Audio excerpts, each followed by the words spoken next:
വിശുദ്ധ നമുക്കിരിക്കാം. വിശുദ്ധ കുർബാന എഴുന്നള്ളിച്ചു വെച്ചുള്ള ആരാധന ആരംഭിക്കുന്നതിന് മുൻപ് 2-3 കാര്യങ്ങൾ കൂടി, അല്ലെങ്കിൽ ആരാധനയോട് ചേർന്നുകൊണ്ട് ഞാൻ ഇതിനെ ഐക്യപ്പെടുത്തി പ്രാർത്ഥിപ്പിക്കാനാണ്. ഇന്ന് നമ്മൾ വിശുദ്ധ ബലിയിൽ അച്ഛൻ്റെ പ്രസംഗത്തിൽ കേട്ട പോലെ നമ്മളെ ആയിരിക്കുന്ന അവസ്ഥയിൽ സ്വീകരിക്കുന്ന ഒരവസ്ഥയാണ് വിവാഹം. നമ്മൾ എന്ത് ഉദ്ദേശത്തിലാണ് മനസ്സ് മൂളിയത്? ഈ പെണ്ണിനെ ഞാൻ ജീവിതകാലം മുഴുവനേക്കും എൻ്റെ ഭാര്യയായി സ്വീകരിക്കാമെന്ന് മനസ്സ് മൂളി. ഇയാളെ മണവാളനെ ഞാൻ ജീവിതകാലം മുഴുവനേക്കും എൻ്റെ ഭർത്താവായി സ്വീകരിക്കാമെന്ന് മനസ്സ് മൂളിയപ്പോൾ ഇയാള് വല്ല വിശുദ്ധനാണെന്ന് ഉദ്ദേശിച്ചിട്ടാണോ? ഇവള് കൊച്ചുരസിയെ പോലെ വിശുദ്ധി ഉള്ളവളാണെന്ന് വിചാരിച്ചിട്ടാണോ? അല്ലല്ലോ. പിന്നെ എന്ത് വിചാരിച്ചിട്ടാ മനസ്സ് മൂളി? ഇപ്പോഴാണ് ചിന്തിക്കണേ. പറഞ്ഞോണം, എന്തുദ്ദേശിച്ചിട്ടാ മനസ്സ് മൂളിയത്? നമ്മളവരെ അറിയുമേ ഉണ്ടായിരുന്നില്ല. ഞാൻ പറഞ്ഞില്ല, 15 ദിവസത്തേക്ക് നാട്ടിൽ പോയി. അപ്പം പറഞ്ഞു അതാണ് പെണ്ണ്. ശരി, കല്യാണം കഴിച്ചു, കെട്ട് കല്യാണം കഴിഞ്ഞു, ഒത്ത് കല്യാണം കഴിച്ചു, കട. അത് കഴിഞ്ഞപ്പോഴാണ് മനസ്സിലാകണത്. അപ്പോൾ അതിലർത്ഥം ഇതാണ്: കർത്താവ് ഈശോ മിശിഹ എങ്ങനെ ഇവളെ കാണുന്നുവോ അങ്ങനെ ഞാൻ അവളെ കാണുന്നു. ഒന്ന് പറഞ്ഞേ, കർത്താവ് ഈശോ മിശിഹ എങ്ങനെ ഇവളെ കാണുന്നുവോ അങ്ങനെ ഞാൻ അവളെ കാണുന്നു, അങ്ങനെ ഞാൻ അവളെ സ്വീകരിക്കുന്നു. ഇതൊന്നിപ്പോൾ ചിന്തിക്കണം. ഞാൻ എന്ന മാതിരി ഭർത്താവ്, നമ്മളിൽ നിരവധി കുറവുകളുണ്ടാകാം. ആ കുറവുകളെ പലതും നമുക്ക് മാറ്റാൻ പറ്റാത്തതാണ്. അതാണ് നേച്ചർ, നമ്മുടെ പ്രകൃതി. ഇപ്പം എൻ്റെ വലിയൊരു കുറവ് ഇതാണ്. എൻ്റെ ഭാര്യ വളരെ മനോഹരമായിട്ട് വീടെല്ലാം ടേബിളെല്ലാം അടക്കി ഒതുക്കി ടൈഡി ആയിട്ട് വയ്ക്കും. ഞാൻ വന്ന് 2 മിനിറ്റ് കൊണ്ട് അതെല്ലാം എന്താ പറയുക, ഡിസോർഡറാണ്. ഇതിനെ ചൊല്ലി ഒരു കാലഘട്ടത്തിൽ ഭയങ്കര വഴക്കടി അല്ലെങ്കിൽ ഒരു മുറുമുറുപ്പുണ്ടായിരുന്നില്ല. ഞാൻ ഇത്രയും ശരിയാക്കി, നിങ്ങൾ വന്ന് അതൊക്കെ മാറ്റി. ഞാൻ പറഞ്ഞു, ഞാനതൊന്നും ശ്രദ്ധിക്കണില്ല. ഞാനപ്പോഴേക്കും ഒരുപാട് കാര്യങ്ങൾ, ഫോൺ വന്നു, ആ ഫോൺ എടുത്തു, അപ്പോൾ അവിടെ എഴുതി, ആ കടലാസ് അവിടെ വെച്ചു, അപ്പോഴേക്കും ഒരാൾ വന്നു, ഈ പുസ്തകം കൊടുത്തു, അതവിടെ വെച്ച്, അപ്പോൾ ഇത് വന്നു. ഇങ്ങനെ നമ്മൾ ഇതൊന്നും ചിന്തിക്കണില്ല. കുറെ കഴിഞ്ഞ് നോക്കിയപ്പോൾ ടേബിളൊക്കെ ആകെ കോലാഹലമായി. ഞാൻ പറഞ്ഞു, ഞാനെന്ത് ചെയ്യും? എനിക്കിത് മാറ്റാൻ പറ്റണില്ല.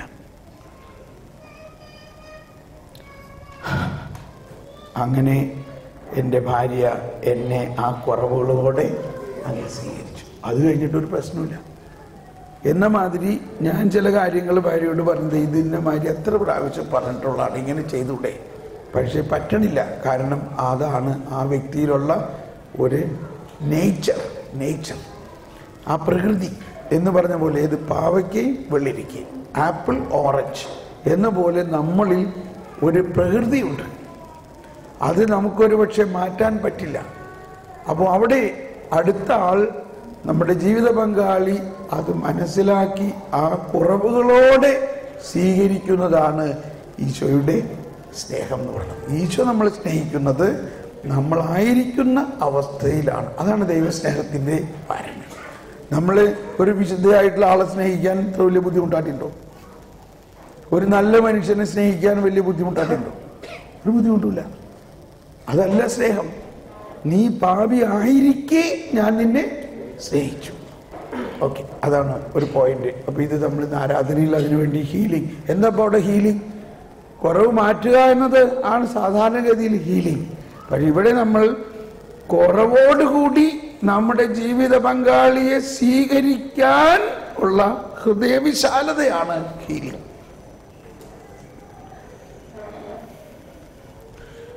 ഇനി രണ്ടാമത്തെ കാര്യം, എന്തുകൊണ്ട് ഇത്രയും നേരവും ഈ സബ്ജക്റ്റ് വന്നില്ല എന്ന് എനിക്ക് അറിഞ്ഞൂടാ. ഈശോ പറഞ്ഞു, എൻ്റെ ശിഷ്യനാകാൻ ആഗ്രഹിക്കുന്നവൻ സ്വന്തം കുരിശും എടുത്തുകൊണ്ട് കുരിശ് തന്ന ആളുടെ പുറകെ പോകാതെ എൻ്റെ പുറകെ വരിക. ഞാനൊന്ന് ചേർത്തതാ. എന്താ? നമ്മൾ കുരിശുണ്ടോ? കുരിശുണ്ട്. കുരിശ് സ്വീകരിക്കുകയും ചെയ്യുന്നുണ്ട്. പക്ഷെ എന്നിട്ട് എങ്ങോട്ടാ പോണേ? ഈ കുരിശ് തന്ന ആളുടെ പുറകെ. നിങ്ങൾ എന്താ എന്നോട് അങ്ങനെ പറഞ്ഞ് ഞാൻ പ്രാവശ്യം പറഞ്ഞിട്ടില്ല, ഞാൻ ഇങ്ങനെ ചെയ്യാണ്, ഞാൻ വിട്ടു പോകും, ഞാൻ പെട്ടെടുത്തോണ്ട് ഞാൻ പോകാൻ വഴക്കായി. കുരിശെന്ന ആളോട് ബഹളമുണ്ടാക്കണം. ഇവിടെയാണ് ആ വചനത്തിൻ്റെ പ്രത്യേകത. നീ കുരിശുമെടുത്ത് അവൻ്റെ അല്ലെങ്കിൽ അവളോടും ഒരു പരിഭവവും പറയാണ്ട് എൻ്റെ പിന്നാലെ വരിക. നമുക്ക് ഈശോയുടെ അടുത്തേക്ക് പോകാം. നമുക്ക് എഴുന്നേറ്റ് നിന്ന് നമ്മുടെ കുരിശുകളെ, നമ്മുടെ സഹനങ്ങളെ ഈശോയുടെ ആശ്വസിപ്പിക്കുന്നതിലേക്ക് സമർപ്പിക്കാം. ഇപ്പോൾ വാവ യേശുനാഥ എന്നുള്ള ഗാനം തന്നെ ആലപിക്കുന്നു. അധികം നേരം പാടുന്നില്ല, നമുക്ക് സമയമില്ലാത്തതിൻ്റെ പേരിൽ. പക്ഷെ നമ്മൾ പൂർണ്ണമായിട്ട് മുട്ടുകുത്തി ഈശോയ്ക്ക് നമ്മളെ തന്നെ സമർപ്പിക്കാവുന്നതാണ്.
കുടുംബജീവിതത്തിൻ്റെ ഏറ്റവും പ്രധാന ഘടകമാണ്. നമുക്കിരിക്കാം. Take up your own cross daily and follow me. നിന്റെ കുരിശും എടുത്തുകൊണ്ട് അനുദിനം എൻ്റെ പിന്നാലെ വരിക. ഇത് കർത്താവിനെ സംബന്ധിച്ച് ഒരാവശ്യമാണ്. നമ്മൾ കേട്ടു, ഞാൻ മുന്തിരിച്ചെടിയും നിങ്ങൾ എൻ്റെ ശാഖകളുമാണ്. ഈശോ ആകുന്ന മുന്തിരിച്ചെടിയുടെ ശാഖയായ നമ്മൾ ഈശോയുണ്ടായ എല്ലാ സഹനങ്ങളും നമുക്കും ഉണ്ടാകും. അതുകൊണ്ടാണ് ഇങ്ങനെ പറയുന്നത് വചനത്തിൽ, നിങ്ങൾ യേശുവിൽ വിശ്വസിക്കാൻ മാത്രമല്ല അവനോടൊപ്പം സഹിക്കാൻ കൂടിയുള്ള അനുഗ്രഹമാണ് നമുക്ക് കിട്ടിയിരിക്കുന്നത്. ഫിലിപ്പിയർ 1:29. ഒരനുഭവം പെട്ടെന്ന് പറഞ്ഞുകൊണ്ട് നമുക്ക് അതിനു വേണ്ടി പ്രാർത്ഥിക്കാം. നമ്മുടെ തന്നെ നമ്മളെപ്പോലെ ഒരു മലയാളി സഹോദരി, 2-3 കുട്ടികളുണ്ട്. പക്ഷേ ഭർത്താവിന് അല്പം മദ്യപാനത്തിൻ്റെ ബലഹീനതയാണ്.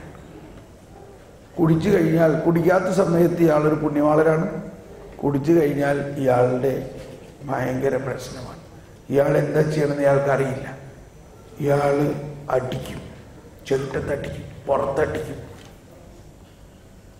ചുമരോട് ചേർത്ത് വെച്ചിട്ടിക്കും. എല്ലാ ദിവസവും ഇങ്ങനെ.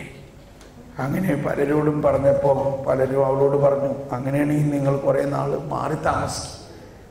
പക്ഷേ അത് അവൾക്ക് പറ്റണില്ല. അവൾ പറഞ്ഞു, എനിക്കത് പറ്റില്ല, എൻ്റെ ഭർത്താവ്. അപ്പം അങ്ങനെ എവിടെയോ ആരോക്ക് പറഞ്ഞ് എന്നെ ഫോൺ വിളിച്ച് പറഞ്ഞു, എൻ്റെ അവസ്ഥ ഇതാണ്, പലരും മാറി താമസിക്കാൻ വരെ പറയണം, എന്ത് ചെയ്യും? ഉടനെ എൻ്റെ അകത്തൊരു വചനം ഇങ്ങനെ വരികയാണ്. യേശയ്യായിൽ ഈശോയുടെ പീഠാനുഭവത്തെക്കുറിച്ച് പറഞ്ഞിരിക്കുന്ന ഒരു വചനമാണിത്. യേശയ്യ 50:4-6 പറയുന്നത്, അടിച്ചവർക്ക് പുറവും താടിമീശ പറിച്ചവർക്ക് കവിളുകളും അവൻ കാണിച്ചു കൊടുത്തു, നിന്ദനത്തിൽ നിന്നും തുപ്പലിൽ നിന്നും അവൻ മുഖം തിരിച്ചില്ല. ഞാൻ ഈ വചനം പറഞ്ഞപ്പോൾ അവൾ പറഞ്ഞു, ആ കറക്റ്റ്, അത് തന്നെയാണ് എനിക്ക് സംഭവിക്കണേ. അപ്പം ഞാൻ പറഞ്ഞു, എങ്കിൽ അതാണ് ഈശോയുടെ സഹനത്തിൽ ഈശോയെ ആശ്വസിപ്പിക്കുന്ന ഒരു മാലാഖയാണ് നീ. നിന്റെ ഈ വേദന ഒന്ന് ഈശോയ്ക്ക് സമർപ്പിച്ചാൽ, ഈശോയുടെ വേദനയോട് അങ്ങ് ചേർക്കുമ്പോൾ വലിയ അത്ഭുതം നടക്കും. അതാണ് ടേക്ക് അപ്പ് എന്ന് പറഞ്ഞതിൻ്റെ അർത്ഥം. Take up your cross and follow me. എൻ്റെ കൂടെ വരിക, എന്നോടൊത്ത് വരിക, നമുക്കിവിടെ സമർപ്പിക്കാം. അങ്ങനെ ഞാനത് പറഞ്ഞു. അപ്പോൾ അവൾ പറഞ്ഞു, ഓ അങ്ങനെയാണെങ്കിൽ ഇന്ന് വൈകുന്നേരം എനിക്ക് അത് കിട്ടുമ്പോൾ അപ്പോൾ തന്നെ ഞാൻ ഈശോന് കൊടുക്കാം. പിറ്റേ ദിവസം അവൾ ഫോൺ വിളിച്ച് പറയാണ്, ബ്രദറെ, ഇന്നലെ എനിക്ക് അത് കിട്ടാൻ വേണ്ടിയുള്ള വലിയ ദാഹമായിരുന്നു, അതങ്ങ് ഈശോന് കൊടുക്കുമ്പോൾ ഭയങ്കര സന്തോഷം എനിക്ക് തോന്നി. ഞാൻ കൃത്യം ആ വചനം എൻ്റെ ജീവിതത്തിൽ പൂർത്തിയായി. മാത്രമല്ല, ഞാൻ എൻ്റെ അടുത്ത കണ്ണിലൂടെ കണ്ടു ഒരു പിശാച് എൻ്റെ വീട്ടിൽ നിന്ന് ചമ്മി പുറത്തേക്ക് പോണത്. സ്നേഹമുള്ളവരെ, നമ്മുടെ സഹനത്തിന് വലിയ വിലയുണ്ട്. അതിന് വിലയുണ്ടാവുന്നത് നമ്മളത് ഈശോയുടെ സഹനവുമായിട്ട് ചേർക്കുമ്പോഴാണ്. നമ്മൾ പാതിരി പ്യൂവിനെയും ശിശുദ്ധരെല്ലാം കേട്ടു, നമ്മൾ അൽഫോൻസാമയുടെ സഹനത്തെക്കുറിച്ച്. എന്നാൽ ഞാൻ പറയാം, ഈ അൽഫോൻസാമയേക്കാൾ കൂടുതൽ സഹിക്കുന്ന വീട്ടമ്മമാർ നമ്മുടെ അടുത്തുണ്ട്. അപ്പന്മാരുമുണ്ട്, മക്കളുമുണ്ട്. പക്ഷെ ഇതൊന്നും നമ്മളാരും പുസ്തകം എഴുതി പരസ്യപ്പെടുത്തുന്നില്ലെന്നേ ഉള്ളൂ. കർത്താവിൻ്റെ ഹൃദയത്തിൽ ഇതെല്ലാം ഉണ്ട്. അപ്പോൾ ഇപ്പോൾ നമുക്കും ഇത് ഒരു ജ്ഞാനമാണ്. ഇതാണ് കുടുംബജീവിതത്തിൻ്റെ വിജയത്തിൻ്റെ പ്രധാന ഒരു മർമ്മം. എന്നും എന്തെങ്കിലും സഹനം ഉണ്ടാകും. അത് ഈശോ പറഞ്ഞതല്ലേ, അന്നന്നത്തെ കുരിശ് നീ. അതാ.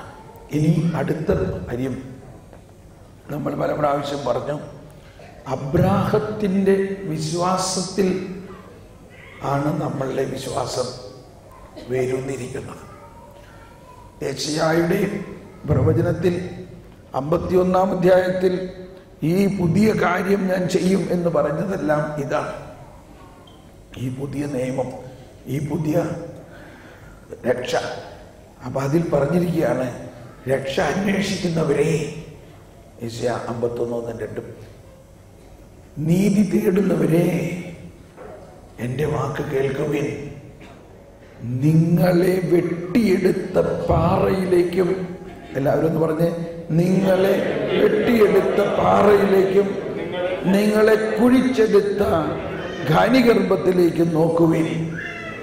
നിങ്ങളുടെ പിതാവായ അബ്രാഹത്തെയും നിങ്ങളെ വഹിച്ച സാറയെയും നോക്കുവിൻ. അബ്രാഹം ഏകനായിരുന്നപ്പോൾ ഞാൻ അവനെ വിളിച്ചു. മതി. അപ്പോൾ അബ്രാഹത്തിന് കൊടുത്ത വിശ്വാസവും അബ്രാഹത്തോട് ചെയ്ത ഉടമ്പടിയുടെയും പൂർത്തീകരണമാണ് ഇവിടെ നമ്മുടെ മുമ്പിൽ അനുഗ്രഹം നൽകുന്ന, അനുഗ്രഹം മാത്രമായ ഈശോ. ഇതാണ് പുതിയ നിയമത്തിൻ്റെ അന്തസത്ത. അങ്ങനെയാണ് നമ്മൾ വിശ്വാസത്തിൻ്റെ പൈതൃകം നമുക്ക് ലഭിച്ചത്. ആദത്തിന് ദൈവം വചനം കൊടുത്തു. പക്ഷെ ആ വചനം പറവകൾ എടുത്തുകൊണ്ടുപോയി എന്ന് നമ്മൾ കേൾക്കുന്നത് ആദത്തിൻ്റെ കാര്യമാണ്. വയലിൽ വീണത് പറവകൾ എടുത്തുകൊണ്ട്, പിശാച് എടുത്തുകൊണ്ട് പോയി. എന്നാൽ നല്ല നിലത്ത് വീണത് ഈശോ വന്നതിന് ശേഷം വിതച്ച വചനമാണ്. പ്രവാചകന്മാർ വിതച്ച വചനമാണ് പാറപ്പുറത്തും മുള്ളുകളുടെ ഇടയിലും വീണത്. അപ്പൊ നമ്മുടെ ഹൃദയം അബ്രാഹത്തിന്റെ വിശ്വാസത്തിലാണ് ജ്വലിക്കേണ്ടത്. ദൈവം അബ്രാഹത്തിനോട് പറഞ്ഞു. അപ്പോൾ 3-4 കാര്യങ്ങൾ നമ്മൾ മനസ്സിലാക്കണം. ഒന്ന്, അബ്രാഹത്തിനോട് ദൈവം അരുളി ചെയ്തപ്പോൾ അബ്രാഹം അനുസരിച്ചു. അതാണ് വിശ്വാസത്തിന്റെ അനുസരണം. അന്ന് കൽപ്പന ഉണ്ടായിട്ടില്ല. ആ അനുസരണത്തോടൊപ്പം അബ്രാഹം പ്രത്യാശിച്ചു. ഭാര്യ കണ്ട, ഒരു കുടുംബത്തിന്റെ കാര്യമാണിത്. ഭാര്യ വന്ധ്യയാണ്. കർത്താവ് പറയാണ്, നിനക്ക് കുഞ്ഞുണ്ടാകും. വിശ്വസിക്കുന്നു. കുറെ കഴിഞ്ഞിട്ട് കുഞ്ഞുണ്ടാകുന്നില്ല. അപ്പോഴും വിശ്വസിക്കുന്നു, ഇല്ല, ഉണ്ടാകും. എന്തുകൊണ്ട്? കർത്താവ് പറഞ്ഞു, എനിക്ക് വയസ്സായി, എങ്കിലും കുഞ്ഞുണ്ടാകും. അത് കഴിഞ്ഞിട്ട് വീണ്ടും ഭാര്യയ്ക്ക് അവളുടെ ഗർഭം വരണ്ടു. അതായത് അവളുടെ മെനസ്ട്രേഷൻ പീരീഡ് നിന്നു. അതായത് അവൾ മെനോപ്പസിലേക്ക് പ്രവേശിച്ചിരിക്കുന്നു. എന്നിട്ടും അബ്രാഹാം വിശ്വസിക്കുകയാണ്, ഇല്ല, കർത്താവ് പറഞ്ഞത് സംഭവിക്കും. അതാണ് നിന്നെ വെട്ടിയെടുത്ത പാറയും നിന്നെ കുഴിച്ചെടുത്ത ഖനിഗർഭം. അബ്രാഹാം സാറയുടെ ഗർഭം വരണ്ടിട്ടും ആ വരണ്ട ഗർഭത്തിൽ ജീവനുണ്ടായി. ഇതാണ് രക്ഷയുടെ മറ്റൊരു രഹസ്യം. നമ്മുടെ ജീവിതം പാപം കൊണ്ടോ മാനുഷികമായ എന്ത് ശക്തിയും ഇല്ലാതെ വരളുന്ന സമയത്ത് ദൈവത്തിന്റെ ഇനിഷ്യേഷനിലൂടെ, സൗജന്യ ദാനത്തിലൂടെ നൽകുന്നതാണ് രക്ഷ. അങ്ങനെ ഉണ്ടായ കുഞ്ഞുണ്ടായി കഴിഞ്ഞപ്പോൾ കർത്താവ് അരുളി ചെയ്യുകയാണ്, ഇതാണ് വിശ്വാസത്തിന്റെ കൊടുമുടി. അബ്രാഹാം, നീ സ്നേഹിക്കുന്ന നിന്റെ ഏകമകനെ എനിക്കായി ദഹനബലി അർപ്പിക്കുക. Yes Lord. അബ്രാഹാം ഉടനെ സമ്മതിക്കുക. എന്ത് ബോധ്യത്തിലാണ് അബ്രാഹാം സമ്മതിക്കുന്നത്? അബ്രാഹത്തിന് നല്ല അറിവുണ്ട്. കർത്താവ് തന്നെ അരുളി ചെയ്തിട്ടാണ്, ഈ മകനിലൂടെയാണ് ആകാശത്തിലെ നക്ഷത്രങ്ങളെ പോലെ കുഞ്ഞുങ്ങൾ ഉണ്ടാകേണ്ടതെന്ന്. ആ മകനെ കൊന്നു കഴിഞ്ഞാൽ എങ്ങനെ ഉണ്ടാകും? ഇവിടെയാണ് അബ്രാഹാം വിശ്വസിക്കുന്നത്. ഇവിടെയാണ് നമ്മുടെ വിശ്വാസത്തിന്റെ ഏറ്റവും പ്രത്യേകത. ഈ ദാനമാണ് വിശ്വാസത്തിലൂടെ നമുക്ക് കിട്ടിയിരിക്കുന്നത്. അബ്രാഹാം കഴുതയ്ക്ക് ജീനിയിട്ട് 3 ദിവസം നടന്ന് മോറിയ പർവ്വതത്തിന്റെ താഴ്വാരത്തിൽ വന്നപ്പോൾ തന്റെ വേലക്കാരോട് പറഞ്ഞു, നിങ്ങൾ കഴുതയുമായിട്ട് ഇവിടെ നിൽക്കുക, ഞാനും മകനും മുകളിൽ പോയി ബലിയർപ്പിച്ച് തിരിച്ചു വരാം. We will come back. ഞങ്ങൾ ബലിയർപ്പിച്ച് തിരിച്ചു വരും. ഇത് വളരെ നിർണായകമായ വിശ്വാസത്തിന്റെ ഒരു പ്രഖ്യാപനമാണ്. ഞാനും മകനും മുകളിൽ പോയി ബലിയർപ്പിച്ച് തിരിച്ചു വരുമെന്ന് അബ്രാഹാം പറഞ്ഞത് അബ്രാഹത്തിന് നൽകപ്പെട്ട വിശ്വാസത്തിന്റെ പ്രധാന ഘടകം ഇതായിരുന്നു. ദൈവം മരിച്ചവരെ ഉയർപ്പിക്കാൻ കഴിവുള്ളവനാണെന്ന് അബ്രാഹാം അന്ന് വിശ്വസിച്ചു. അതാണ് എബ്രായ ലേഖനത്തിൽ 11-ാം അധ്യായത്തിൽ 17 മുതൽ 19 വരെയുള്ള വചനത്തിലാണ് അബ്രാഹാം കുഞ്ഞിനെ ബലിയർപ്പിക്കാൻ പറഞ്ഞപ്പോൾ ഇവനിലൂടെയാണ് സന്തതി ഉണ്ടാകാൻ പോകുന്നു എന്നുള്ള വാഗ്ദാനം നിലവിൽ നിൽക്കെ അബ്രാഹാം അതിന് തയ്യാറായത് ദൈവത്തിന് മരിച്ചവരെ പോലും ഉയർപ്പിക്കാനുള്ള കഴിവുണ്ടെന്ന് അബ്രാഹാം വിശ്വസിച്ചു. സ്നേഹമുള്ളവരെ, ആ ബോധ്യത്തിലാണ് അബ്രാഹാം മലമുകളിലേക്ക് പോകുന്നത്. ഇതാ മലമുകളിൽ മകനെ ബലിയർപ്പിക്കാനായിട്ട് ബലിപീഠമുണ്ടാക്കി കിടത്തി പ്രാർത്ഥിച്ചു, കർത്താവേ, ഇതാ ഞാൻ വിശ്വസിക്കുന്നു, നീ എന്ത് ചോദിച്ചാലും ഞാൻ ചെയ്യും. വിശ്വാസത്തിന്റെ അനുസരണമാണ്. ഉടനെ തിരിഞ്ഞ് മകന്റെ കൈകൾ പിടിച്ചപ്പോ, മകൻ എന്താ അപ്പച്ചൻ ചെയ്യാൻ പോണേ? മകനെ, എടാ മോനെ, നിന്നെയാണെടാ ബലിയർപ്പിക്കാൻ പോണത്. എന്താണീ പറയണേ? എന്നെ ബലിയർപ്പിക്കുന്നു, എന്നെ കൊല്ലാൻ പോകുന്നു. ഇന്നലെ ഒരു അപ്പൻ പറഞ്ഞു, എന്നെ ദൈവം പ്രത്യേക ദാനമായി തന്നതാണ്. ഇല്ല മോനെ, ദൈവം ആഗ്രഹിക്കുന്നു ഞാൻ നിന്നെ ബലിയർപ്പിക്കണം. ഇല്ല, ഇത് ശരിയല്ല, ഇത് ദൈവമല്ല, ഇത് വേറെ എന്തെങ്കിലും ആയിരിക്കാം. ഇല്ല മോനെ, ദൈവം തന്നെ പറയണേ. ഇല്ല, എന്നെ കൊല്ലല്ലേ, എന്നെ കൊല്ലല്ലേ അപ്പച്ച. അബ്രാഹത്തിന്റെ വിശ്വാസത്തിന്റെ പരീക്ഷണത്തിന്റെ വലിയ മൂർധന്യ നിമിഷത്തിൽ അബ്രാഹം അവന്റെ കൈ കെട്ടിയിട്ട് പറയാ, മോനെ, നിനക്കറിയോ നമ്മൾ വിശ്വസിക്കുന്നത് ആരിലാണെന്നും എന്തിലാണെന്നും നിനക്കറിയോ?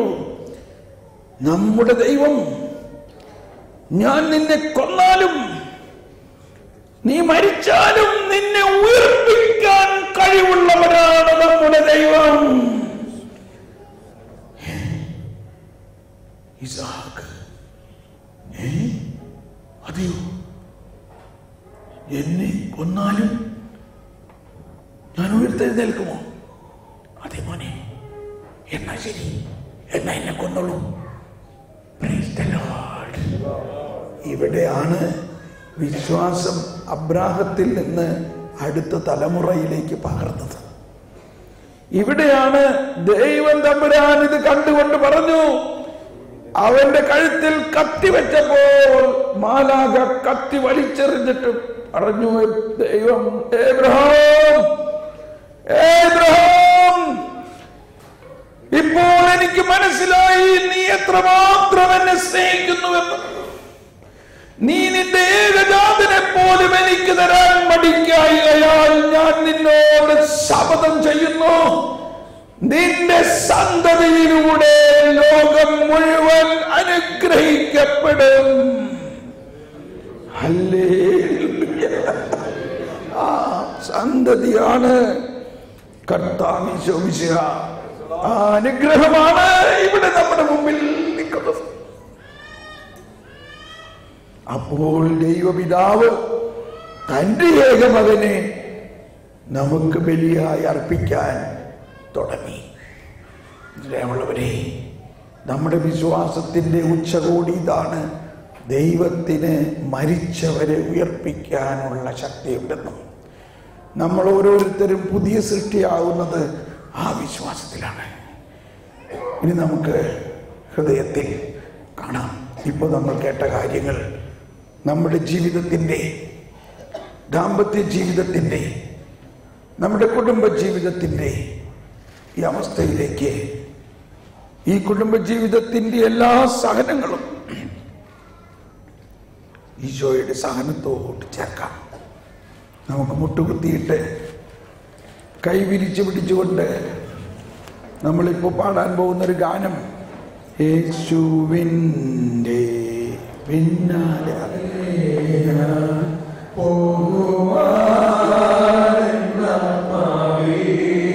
ഒരു മിനിറ്റ് നിങ്ങൾ കൈ വിരിച്ചു പിടിക്കുമ്പോൾ സാധിക്കുന്നവര് ഭാര്യയും ഭർത്താവും കൈ കോർത്ത് പിടിച്ചുകൊണ്ട് വിരിച്ചു പിടിച്ച്, ഇതാ നമ്മുടെ കുടുംബത്തിലെ, നമ്മുടെ ദാമ്പത്യ ജീവിതത്തിലെ എല്ലാ സഹനങ്ങളും അങ്ങയുടെ സഹനത്തോട് ചേർക്കുന്നു. ആ ബോധ്യത്തോടെ നിങ്ങൾ വാവിട്ട് സ്തുതിച്ച് പ്രാർത്ഥിക്കാം. നിങ്ങൾ സ്തുതിച്ചോളൂ, നിങ്ങൾ സമർപ്പിച്ച് സ്തുതിച്ചോളൂ.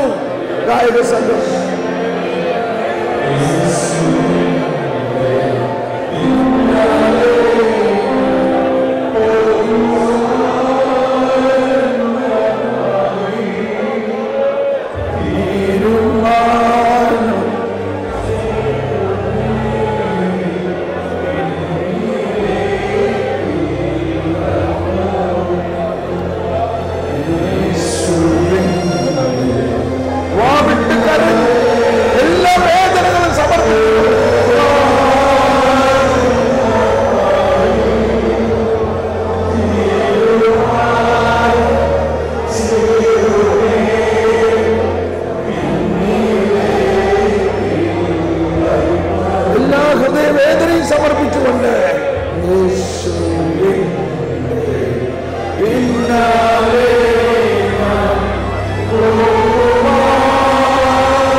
ജീവിതത്തിന്റെ നിശബ്ദതയിൽ യേശുക്രിസ്തു ഇന്നലെയും ഇന്നും എന്നും ഒരാൾ തന്നെയാണ്. ദുഃഖവെള്ളിയാഴ്ച ഇല്ലാതെ ഉയർപ്പില്ല. നമ്മുടെ ജീവിതത്തിൽ യേശുവിന്റെ ഉയർപ്പാണ് നമ്മുടെ ലക്ഷ്യം. എന്നാൽ ആ ഉയർപ്പ് നമുക്ക് ലഭിക്കുന്നത് യേശുവിന്റെ ദുഃഖവെള്ളിയാഴ്ചയോടൊപ്പം നമ്മുടെ സഹനങ്ങളെ എന്നും കാഴ്ചവെക്കപ്പെടാം. എന്ത് പ്രശ്നമുണ്ടെങ്കിലും ആദ്യം അത് ഈശോയുടെ കുരിശിൽ ചേർക്കുക. അതിനു മുമ്പ് ആരോടും കംപ്ലൈന്റ് പറയാതെ, ആരോടും പരിഭവം പറയാതെ, അവരുടെ പുറകെ പോകാതെ. അമ്മായിയമ്മ തെറി പറഞ്ഞു കാണും, അമ്മായിയപ്പൻ വഴക്ക് പറഞ്ഞു കാണും, അതിനെക്കുറിച്ച് ഉടനെ ഭർത്താവിനോട് അവിടെ ഇവിടെയൊക്കെ വിളിച്ച് പറയാതെ ഈശോയോട് പറയുക, ഈശോയെ ഇന്നുണ്ടായ ഇത് നിനക്കറിയാലോ, ഞാൻ നിരപരാധിയാണ്. നിരപരാധിയായ നിന്നെ ചമ്മട്ടി അടിച്ച പോലെ എൻ്റെ കുടുംബത്തിൻ്റെ ഈ വേദന നിനക്ക് ഞാൻ സമർപ്പിക്കുന്നു ഈശോയെ. ഒരിക്കൽ കൂടി നമ്മുടെ ജീവിതത്തിൻ്റെ ഇന്ന് വരെയുള്ള എല്ലാ സഹനങ്ങളും ഈശോയ്ക്ക് സമർപ്പിച്ചുകൊണ്ട് ഞാൻ വിശ്വസിക്കുന്നു, ദുഃഖവെള്ളിയാഴ്ച കഴിഞ്ഞാൽ ഉയർപ്പാണെന്ന് ഞാൻ വിശ്വസിക്കുന്നു. രാഷ്ട്രവനെ ഉയർപ്പിച്ച പോലെ, നൈനിലെ വിധവയുടെ മകനെ ഉയർപ്പിച്ച പോലെ, എന്റെ കുടുംബത്തിൽ അബ്രാഹത്തിന്റെ മകനെ സമർപ്പിച്ചപ്പോൾ അവൻ ഉയർത്തെഴുന്നേറ്റ പോലെ എന്റെ ഹൃദയത്തിലുള്ള ഇസഹാക്കിനെ ഞാൻ സമർപ്പിക്കുന്നു. അബ്രാഹത്തിന്റെയും ഇസഹാക്കിന്റെയും യാക്കോബിന്റെയും ദൈവം എന്നതിന്റെ അർത്ഥം, ഇസഹാക്കിന്റെ ദൈവമാണ് എന്റെ ദൈവം എന്നതിന്റെ അർത്ഥം കൃത്യസമയത്ത് ഇടപെടുന്ന ദൈവം.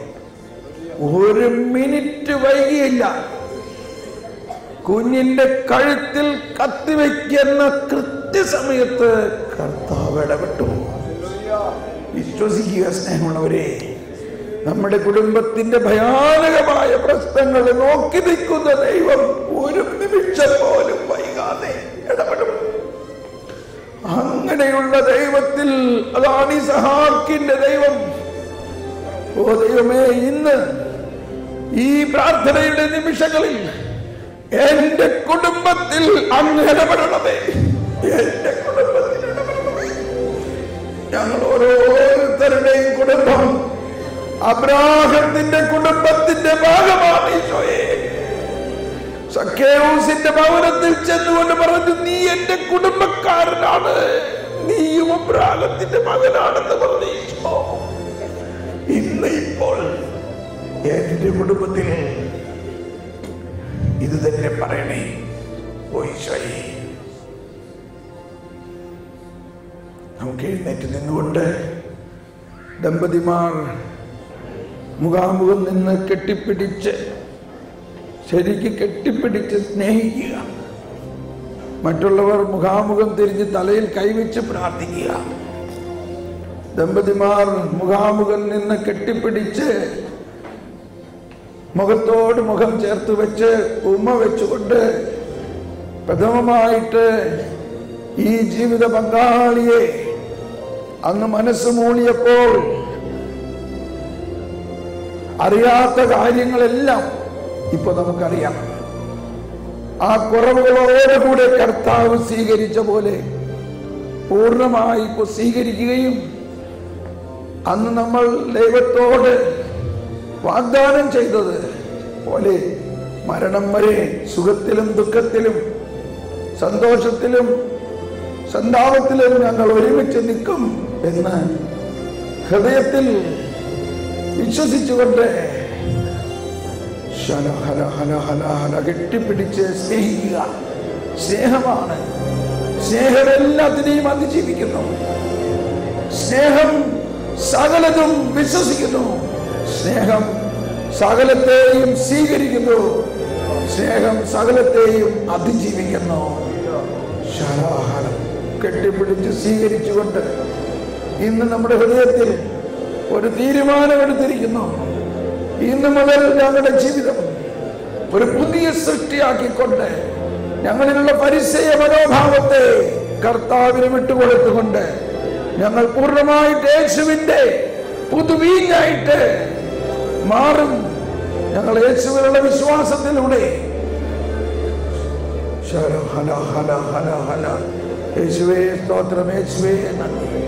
കെട്ടിപ്പിടിച്ച് സ്നേഹിച്ചുകൊണ്ട് പ്രാർത്ഥിക്കുക. പരിശുദ്ധാത്മാവേ ഞങ്ങളിൽ നിറയണമേ.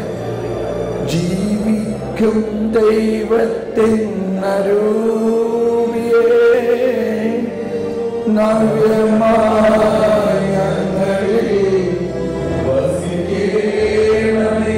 പരിശുദ്ധാത്മാവിന്റെ അഭിഷേകത്തിന് വേണ്ടി പ്രാർത്ഥിക്കാൻ പോവുകയാണ്.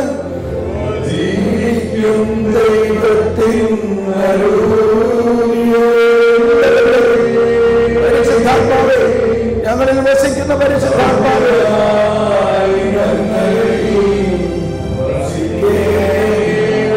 ഞങ്ങളെ ഒരുക്കി വാർക്കണമേ.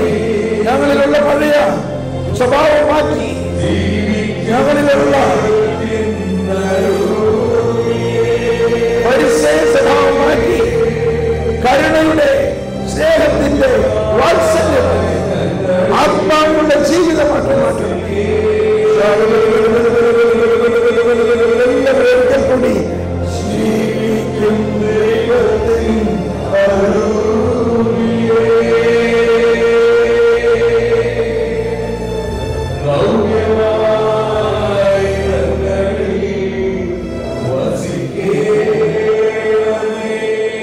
നമുക്ക് സ്വതന്ത്രമായി കൈകൾ വിരിച്ചുകൊണ്ട് സ്വർഗത്തിൽ അല്ലെങ്കിൽ കർത്താവിലേക്ക് കൈ നീട്ടി നന്ദിയോടെ സ്തുതിക്കുക. കർത്താവേ നന്ദി, യേശുവേ നന്ദി, ഹല്ലേലൂയ.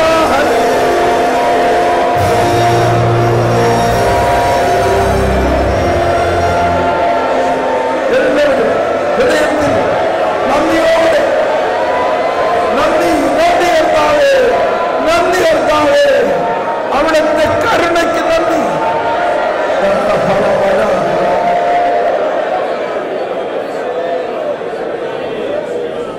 നമുക്ക് ഏതാനും നിയോഗങ്ങൾക്ക് വേണ്ടി പ്രാർത്ഥിക്കാം. പ്രത്യേകിച്ച് നമ്മുടെ മധ്യത്തിലും നമ്മുടെ നാട്ടിലുമെല്ലാം ഉള്ള വലിയ വേദനിക്കുന്നൊരു കാര്യമാണ് കുഞ്ഞുങ്ങളില്ലാത്തവർ. വിവാഹം കഴിച്ച് വർഷങ്ങളായിട്ടും കുട്ടികളില്ലാത്ത അവരുടെ വേദന കർത്താവിന് സമർപ്പിച്ചുകൊണ്ട്, കർത്താവ് നമ്മുടെ വിവാഹത്തിൽ കോർത്തിണക്കിയിരിക്കുന്നതിൻ്റെ പ്രഥമ ലക്ഷ്യം നിങ്ങൾ സന്താനപുഷ്ടിയുള്ളവരായി പെരുകുവിൻ, നിങ്ങൾ ലോകത്തെ കീഴടക്കും. ആ ബോധ്യത്തോടെ നമുക്ക് അങ്ങനെയുള്ള എല്ലാ ദമ്പതിമാരിലും ഉള്ള തടസ്സങ്ങൾ മാറി, അല്ലെങ്കിൽ അവർ അനുഗ്രഹമായി മാറുന്നതിന്, കർത്താവ് അവരെ സൗഖ്യപ്പെടുത്തുന്നതിന്, കുഞ്ഞുങ്ങളുണ്ടാകുന്നതിന് വേണ്ടി നമുക്ക് പ്രാർത്ഥിക്കാം. യേശുവേ സ്തോത്രം, യേശുവേ നന്ദി, ഹല്ലേലൂയ, ഹല്ലേലൂയ, ഹല്ലേലൂയ, ഹല്ലേലൂയ. യേശുവേ നന്ദി, യേശുവേ നന്ദി, യേശുവേ സ്തോത്രം, യേശുവേ. പരിശുദ്ധാത്മാവേ, എല്ലാ കുടുംബങ്ങളെയും കുഞ്ഞുങ്ങളില്ലാത്തവരെ അനുഗ്രഹിക്കണമേ. അതുപോലെ നമ്മുടെ വളരെ ഒരു ഉത്കണ്ഠയാണ് നമ്മുടെ കുഞ്ഞുങ്ങൾ, പ്രത്യേകിച്ച് കുട്ടികൾ, യുവതി യുവാക്കളുടെ കാര്യം എല്ലാവർക്കും വലിയ പ്രയാസമാണ്. എന്നാൽ പ്രയാസപ്പെടാതെ നമ്മളിന്ന് കേട്ടു, നിലയെല്ലാം കേട്ടു, നമ്മളുടെ ജീവിതത്തിലൂടെ, വിശ്വാസത്തിലൂടെ ദൈവം അവരിലേക്ക് ഒഴുക്കും, അവരിലേക്ക് കൃപ ഒഴുക്കും.